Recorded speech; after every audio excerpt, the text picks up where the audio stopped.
It's what business and government runs on. There always seems to be another form to fill out in duplicate. And that's when paper clips come in handy. But you can do more with a paper clip than stick paper together. If you know the secret of an astounding trick. The revelation of that secret will be the first stop on our journey into the strange, the bizarre, the unexpected. Countdown with military experts to set off the largest single conventional explosion in the world. Smash a TV set in the line of duty at a testing laboratory. See how spider webs become airborne bait for South Pacific fishermen. Share one man's mania for making hundreds of jigsaw puzzles. Learn the startling facts behind the greatest invasion in history, D-Day, June 6, 1944. Slam, bang, bounce, and smash your way through a torture test of household appliances. Join an artist whose passion for whales has inspired a determined crusade. See experts fertilize millions of fish eggs in an effort to prevent the extinction of the mighty salmon.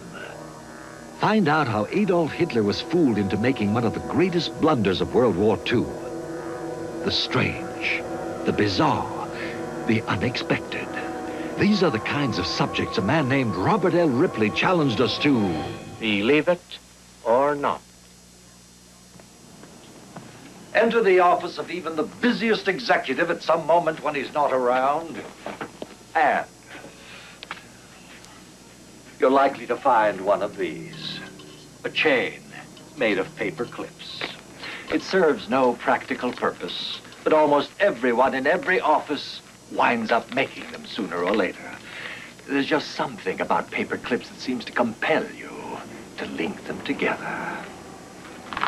But to make the task a little more challenging, do you suppose it might be possible to entwine two clips without touching them, without even so much as laying a finger on them?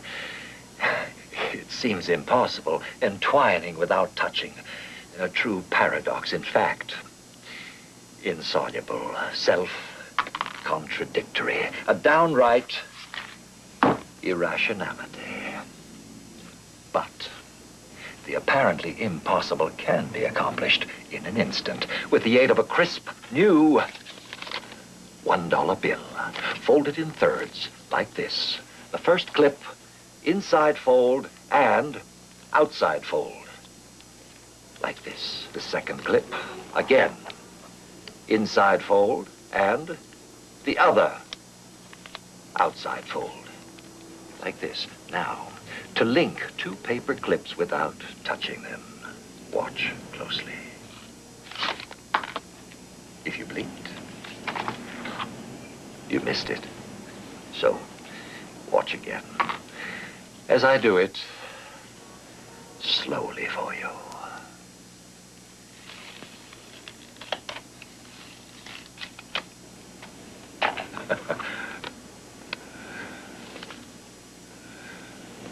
Believe it? Or not?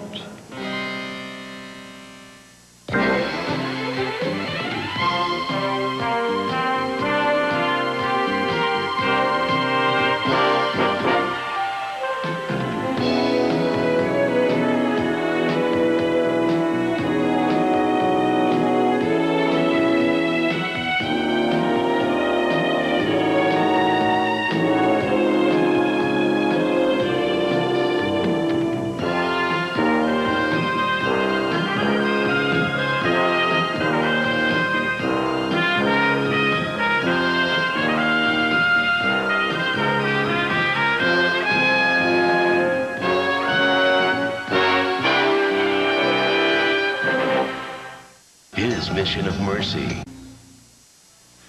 Obsession takes many forms. Some of them are expressions of a deep and abiding love. For 25 years, The skull of Count Bethune Pallone occupied a prominent place in the bedroom in the Paris home of his grieving widow, Antoinette. She was a young bride when her husband died, still very much in love.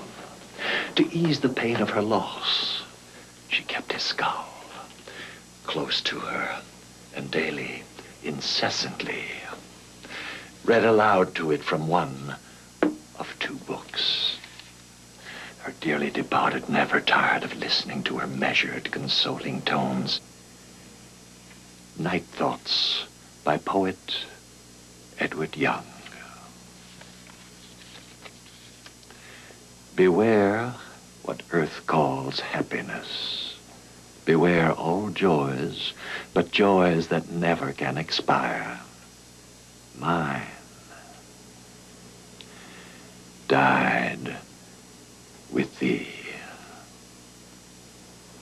Words to soothe a broken heart, read aloud over and over to the skull of a beloved spouse for 25 years, until they were again united forever in death. Antoinette's dedication was unusual, but no more so than the extraordinary exhibition on display inside this house in Carson, California. The walls and ceilings are bedecked with jigsaw puzzles, reflecting one man's intense preoccupation.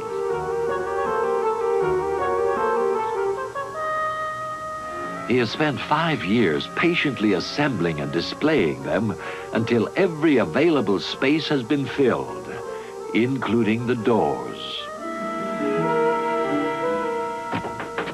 Charles Lang is a 63-year-old semi-retired bartender, but he stays busy.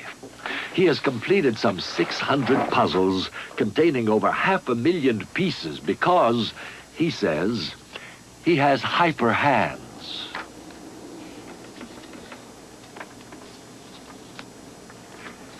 My wife thinks I'm nutty. I'm just crazy to do this, but she said it's come out pretty. I did it in very good taste. I don't play golf, I don't go bowling. Fishing is terrible out here, so I spent hours and hours and hours on puzzles. I can teach you how to do what I did, but except I cannot teach you patience. You've got to have it to start. The time is there, I have nothing else to do. How many times can I paint the house? When Mr. Lang completes a puzzle and prepares to display it, he is faced with a problem.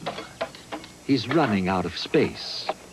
He now plans to add another room to the house to accommodate his ultimate goal of assembling 1 million pieces.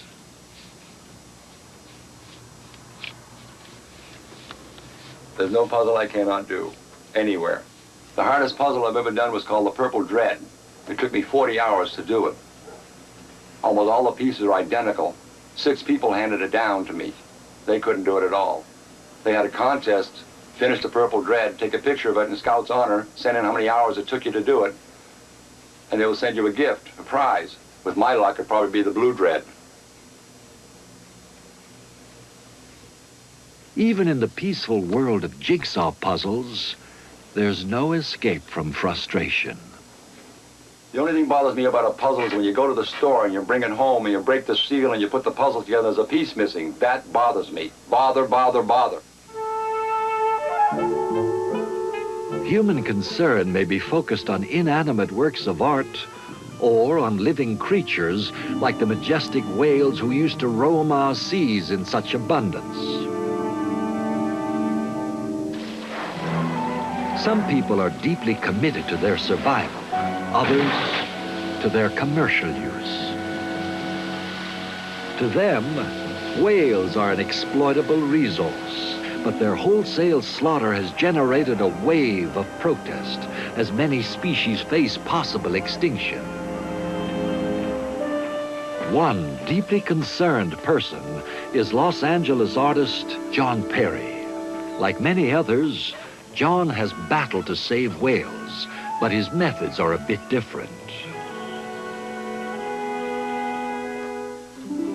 For 8 years, he waged a one-man campaign to communicate his feelings about whales to anyone who would listen. I feel that we are the custodians of the earth, that we have an obligation to future generations to hand it on to them in much the same condition as we found it. And the whales are part of that. And I just think it's the most terrible thing that we should be destroying them and denying them to future generations.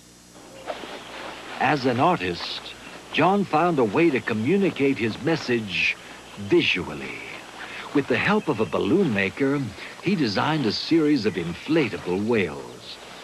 He named them Flo and built them in several sizes. This one is the smallest of the series, called Microflow. This is what I call a whale suit, and it's an example of what I call a positive way of saving whales, which is rather than going out and screaming at people they mustn't kill whales and they're doing wrong, is to trying to encourage them to like whales, to enjoy whales, to find whales wonderful and interesting creatures. John says FLOW stands for Flying Leviathan Object.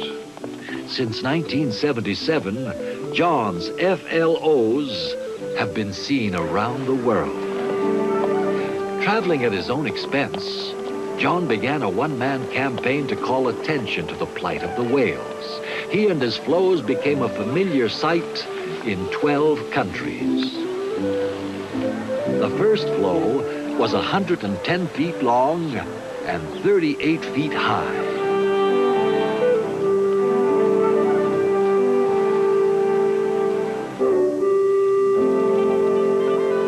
In London, the sight of FLO drew huge crowds to a Hyde Park rally in 1981. Perry's creation had become an international symbol of the Save the Whale movement. Speakers at the rally focused attention on Japan, a nation with a large and active whaling industry. But if we want to bring about a permanent peace in the ocean, we got to have a change of attitude on the part of the Japanese people. And to do that, we've got to get them to understand how we feel about whales. We've got to get them feeling about whales just as we feel about whales. We've got to communicate with them. And if we can get them finally to change their attitude towards whales, we'll have achieved a permanent peace in the oceans. In Japan, John found proof that FLO could communicate in any language, and his message found an enthusiastic welcome. FLO's impact on people everywhere helped win a major victory in 1982 when a 5-year moratorium on all commercial whaling was announced.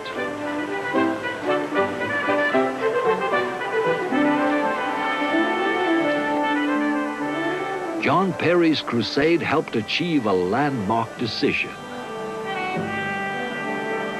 Sometimes I thought I was pulling the whale, and sometimes I felt the whale was pulling me. Sometimes it felt that the FLO was in charge, and I was being dragged around the world by this whale, because sometimes I'd reach the point where I was either financially or physically exhausted, and I'd get a telephone call from somebody saying, hey, you've got to have FLO here, this is an important meeting happening, we've got to have some publicity, we need the whale. And so I'd get myself together and go there. One man, plus a little imagination, can still make a difference. Frank Buckland, an obsessive British gourmet, tasted just about anything, including marinated mice on buttered toast. Believe it or not. Electric choppers, grinders, blenders, dicers, slicers, and beaters. We've really come to depend on our appliances.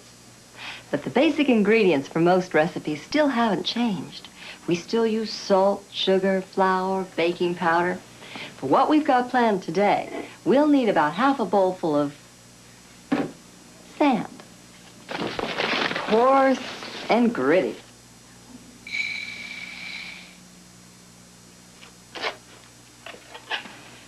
I think the high whip setting ought to do it.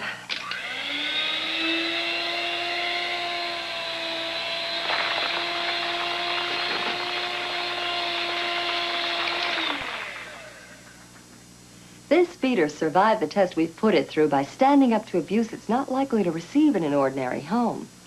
But this isn't an ordinary kitchen.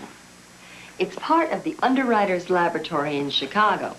Here, and in other facilities around the country, all kinds of products are pushed to the limit, and sometimes beyond.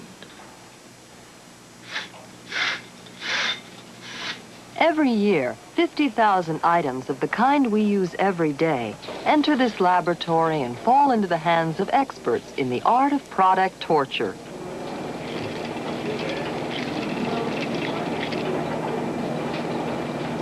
It's a workshop bent on destruction, where ordinary household products are slammed, banged, and bounced around to see if they can stand up under the kind of abuse they get at home.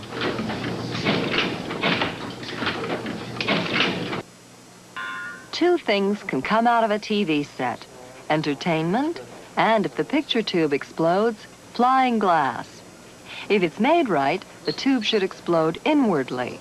Don't try this at home, no matter how you feel about TV.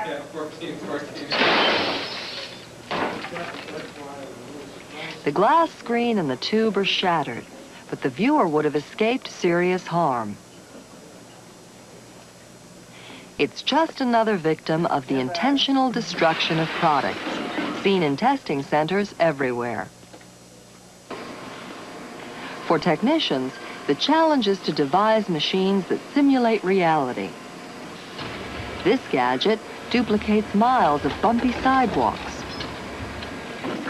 And this one can slam and jerk and torment a product right up to its breaking point.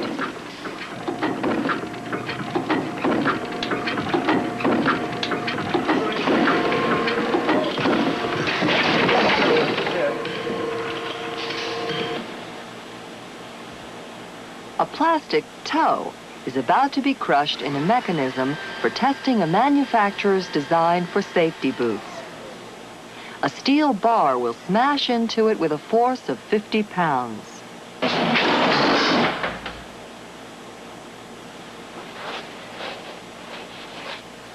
The manufacturer's claims leave some room for doubt. In England, to test the safety of a gasoline truck equipped with a new plastic body, scientists stage an intentional disaster.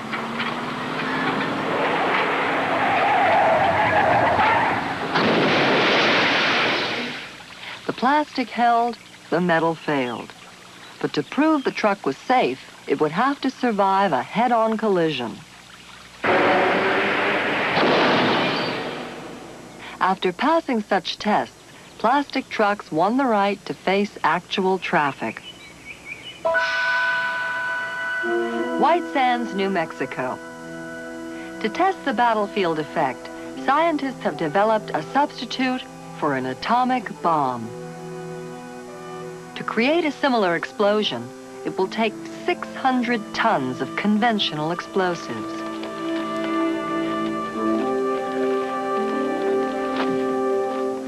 The object is to find out if equipment, vehicles, and the troops that man them could survive such a blast at close range. Mannequins equipped with measuring devices will transmit the results through wires buried underground. The effects on men and equipment will be monitored at carefully specified distances from the explosion.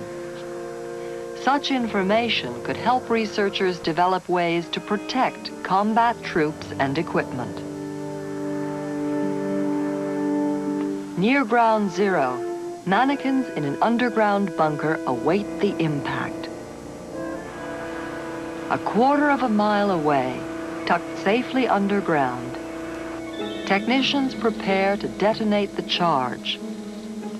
A final instrument check shows that the sensing devices are sending back normal readings from the surface. The countdown begins. Slow-motion cameras will record the effect.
After months of intense preparation, the test was over in seconds, and the careful study of the results could begin.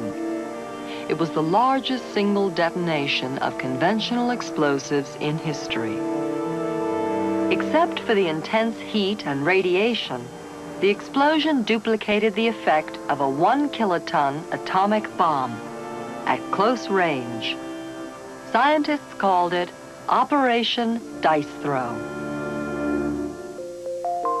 To test safes, a laboratory freezes them, bakes them, and drops them from the height of a 3-story building. Believe it or not. The Sci-Fi Channel.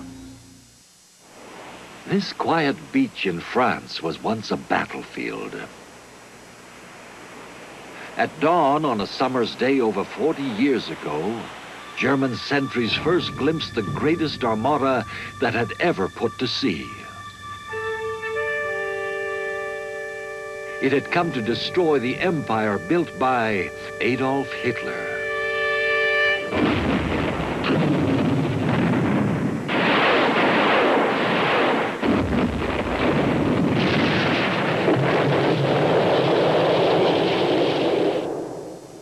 This shell crater is a silent witness to the greatest invasion in history that began on this stretch of French coast on June 6th, 1944.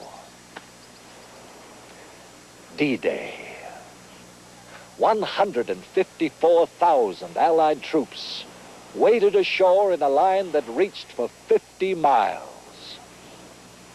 These crumbling fortifications are part of an astounding story. They seemed impregnable then, especially to the man who had built them, Adolf Hitler. Der Führer kommt. After over 4 years of war, Hitler's armies were now on the defensive. Germany's most honored general, Field Marshal Erwin Rommel, was commanded by Hitler to assume the responsibility of defending against an expected Allied invasion.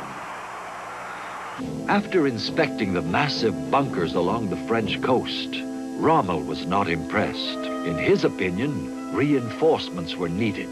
He issued orders to plant additional mines and to install steel obstacles. He intended to transform the beaches of Normandy into what he called a zone of death. To defeat the traps, Allied commandos secretly removed sample parts from Rommel's originals. Then, exact duplicates were made and set up on British beaches so that the tanks could be modified to crunch through them.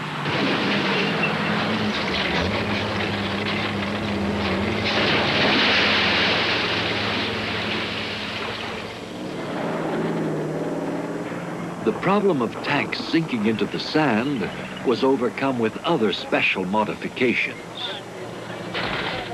No gadget was too outlandish to test, especially if it might help get through the thicket of defenses known to be protecting the beaches of Normandy.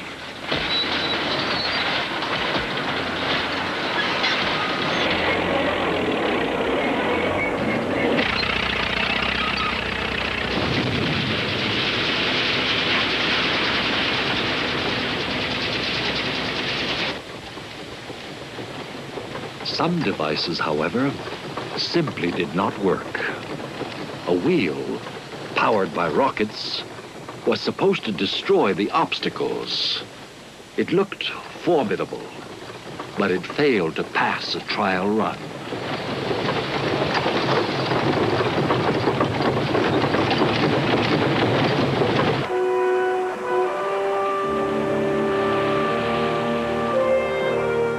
Of infinitely more importance was the building of miles of gigantic portable harbors. If port facilities were not constructed and put into place on the invasion beach, ships would not be able to unload vital supplies. Building the facilities was difficult. Keeping them a secret seemed impossible.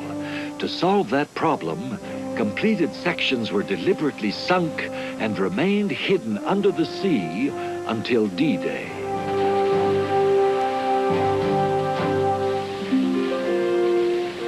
Another ingenious device, built to lay an underwater pipeline, was developed to carry necessary fuel.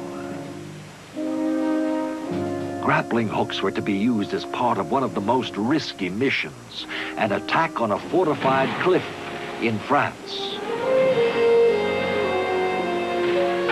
To train for it, the 2nd Ranger Battalion found a matching cliff in England.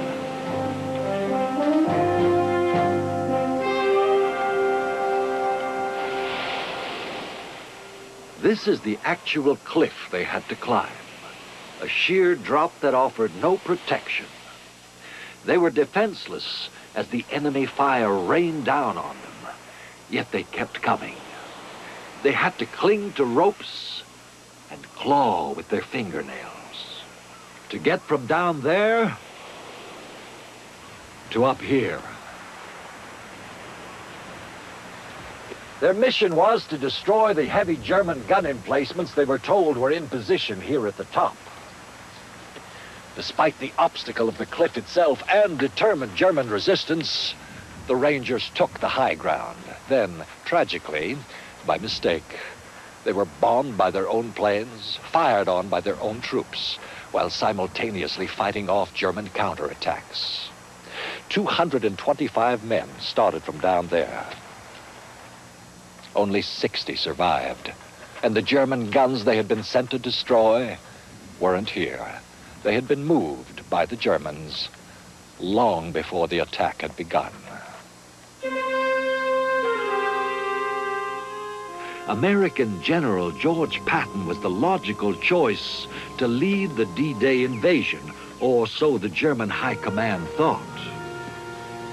To reinforce that expectation, an amazing deception was put into motion. Using fake equipment, a bogus Air Force and Army were created for Patton to command.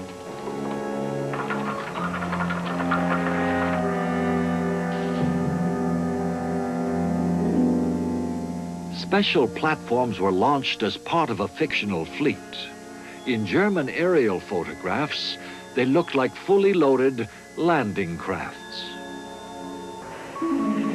To maintain the illusion, jeeps and trucks crisscrossed the countryside. They broadcast radio messages to and from the imaginary command posts of General Patton's imaginary army. Geheim in German means secret.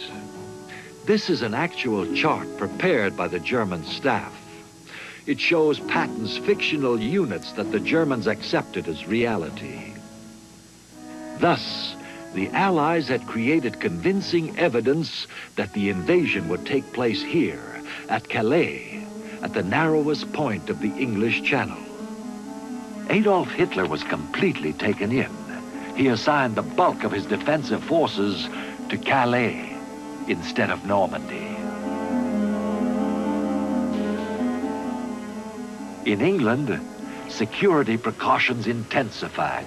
Every means was taken, including censorship, to eliminate any reference to the invasion, now designated by the code word Overlord.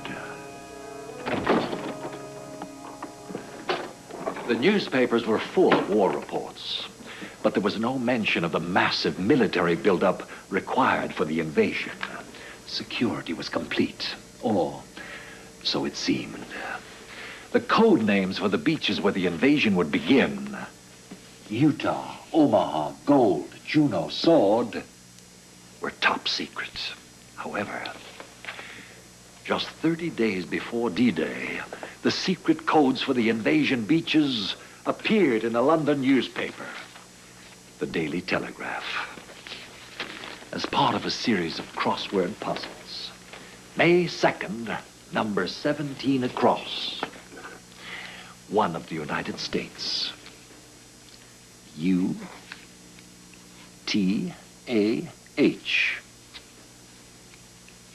Utah. May 22nd, number 3 down. Red Indian on the Missouri. O-M-A-H-A.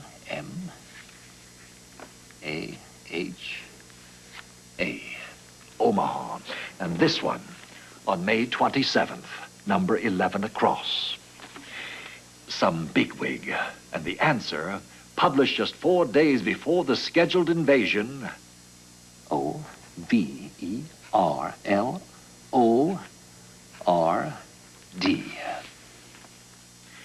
Overlord, the code name for the entire plan. If the crossword puzzles were a way for a spy to transmit information, all the security measures that had been taken were in vain. Investigators descended on the home of the man who had created the puzzles, a certain Leonard Sidney Dahl. Why? They wanted to know, had he used those words? His answer was unimpeachable, because they fitted the puzzle. He was not a spy. His use of the code names was simply an incredible coincidence. The date chosen for the invasion was June 5th, 1944.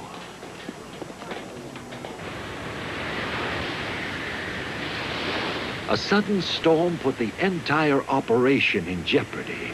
It would be impossible to land an invading army in such treacherous weather.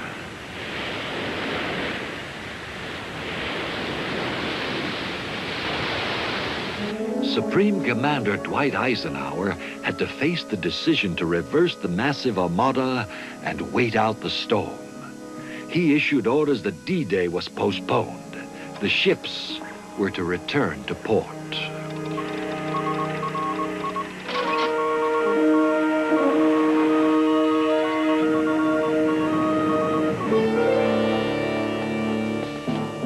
For Rommel, the bad weather was good news. He knew the storm would prevent any invasion attempt long enough for him to take a trip back to Germany to help celebrate his wife's 50th birthday.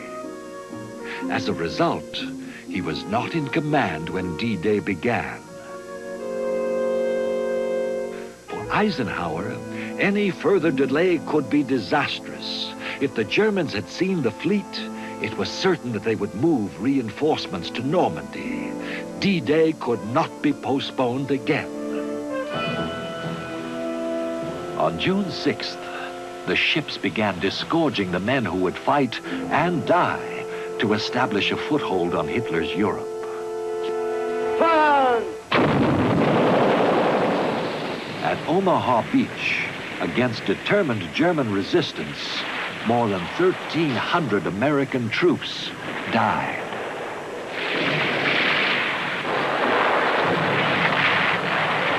At other beaches, the invasion gained momentum. As Allied troops moved inland, German commanders at Normandy dispatched frantic demands for reinforcements. The messages went directly to Adolf Hitler. In a monumental mistake, Hitler refused to send the reinforcements that could have turned back the invasion. He believed the attack at Normandy was only a diversion. In the days that followed, the beachhead was secured. The fall of Nazi Germany had begun. The blooded ground of Normandy is silent now, hallowed by those who died to claim it. Almost 2,500 Allied troops died to gain and hold the D-Day beachhead. Many of them never heard the quietly victorious words of General Dwight Eisenhower, broadcast at 9:33 a.m. on the morning of June 6th, 1944. Allied naval forces, supported by strong air forces, began landing Allied armies this morning on the northern coast of France. They did not die in vain. There was, however, the possibility of defeat. General Eisenhower had prepared another speech. He carried it around in his pocket. Our landings have failed, and I have withdrawn the troops. If there is any blame or fault attached to the attempt, it is mine alone. Because of those who died, this speech remained in his pocket. Because of them, D-Day, June 6, 1944, will not be forgotten.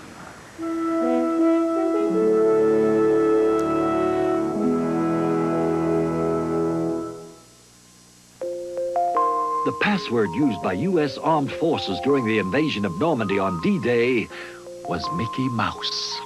Believe it or not.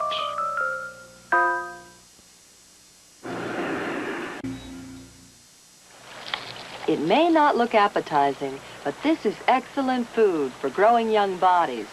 It's 45% protein and it's packed with vitamins. It's also easy to handle. It can be dispensed evenly and quickly with machines like this.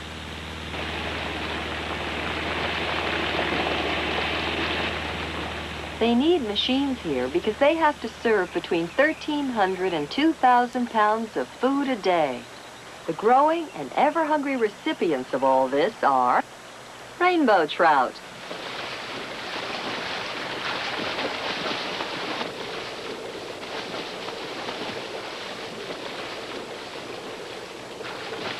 at any given moment, there are about 1.5 million trout in these ponds and tanks. It may seem like a fisherman's paradise, but fishing is definitely not allowed. This is the Fillmore Fish Hatchery, one of 22 operated by the state of California. If it weren't for places like this, fishermen would soon have little to fish for. But they aren't the only threat to a trout's well-being. The fish here are kept carefully separated by size, different sizes in different ponds. If they weren't, the little ones would soon be wiped out. These trout are bred for sport fishermen. In some parts of the world, however, fish mean the difference between survival and starvation. For the people of the South Pacific's Catawba Islands, fishing begins not on the water, but in the jungle. The Catawba people have learned to make use of an extraordinary ally. Before they go after fish, they must find a spider. The golden orb spider spins a thick web from threads that are light and fine, but very strong. This thread is the key to the unique Catawba fishing method. Patiently and carefully, the web must be wound onto a spindle without snagging or breaking.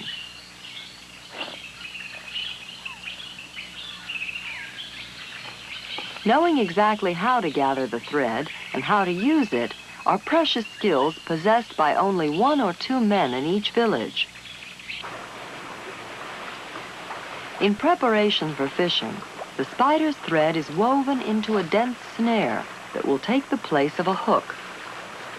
It will trap and hold the teeth of any fish that bites into it.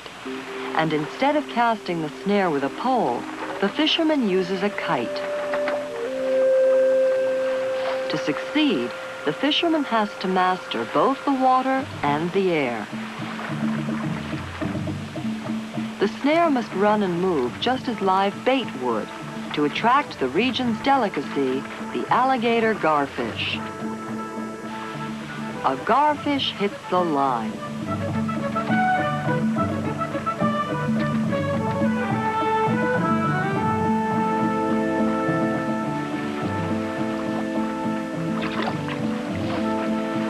Tonight, his family will feast because of his skill with a kite and the thread from a spider's web.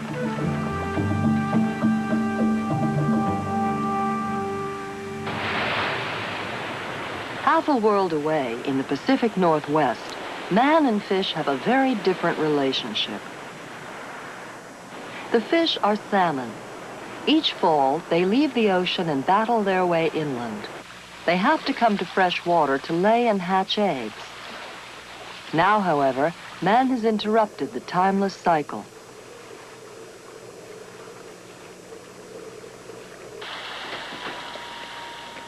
Ironically, these fish haven't been caught as food, but for the sake of increasing the salmon population.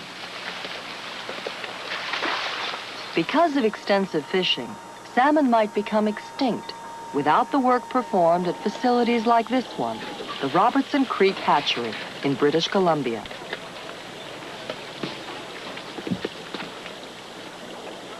Under natural conditions, most salmon don't survive the swim upriver, and of the eggs they do lay, less than 10% hatch. Humans, however, have found a way to change the odds.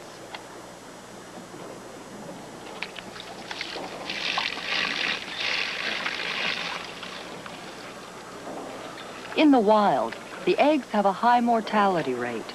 Here, they are carefully collected. At the hatchery, a single salmon can supply the sperm for thousands of eggs. The process is systematic and efficient.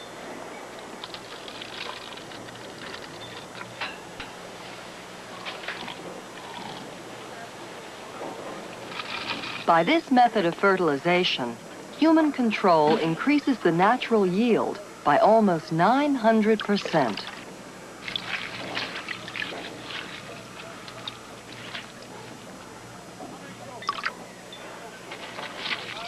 Incubating trays provide precisely controlled temperature and humidity for the fertilized eggs.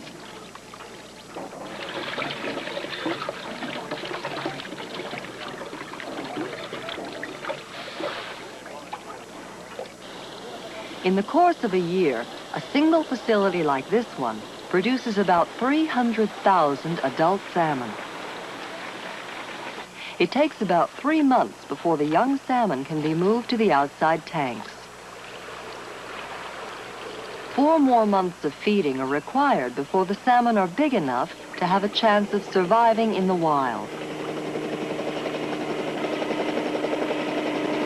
Now, by the thousands, they are airlifted to a remote mountain lake. Here, the young salmon will have a chance to enter their natural cycle.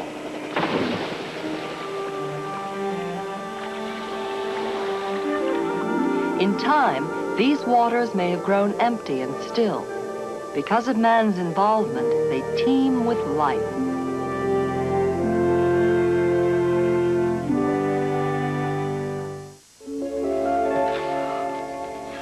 Fine, rare, precious books. This one is over 300 years old. The pages in it are made from rag fiber and have endured for centuries. But about 140 years ago, publishers started using paper made from wood pulp instead of rag fiber. Wood pulp was cheap, and that helped make books available to everyone. To this day, most modern books,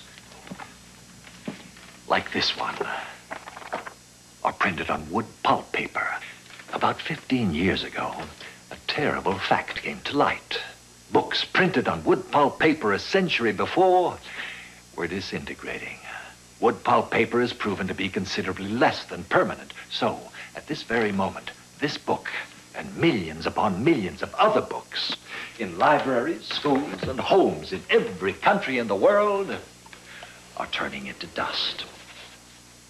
And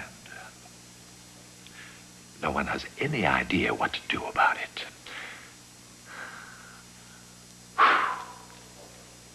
Believe it or not.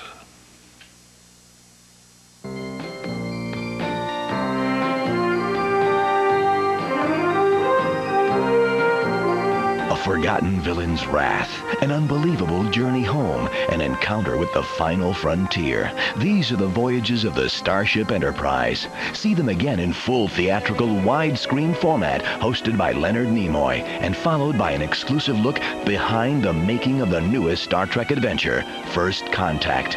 TrekFest 96 begins with Star Trek II, The Wrath of Khan. Sci-Fi Channel next.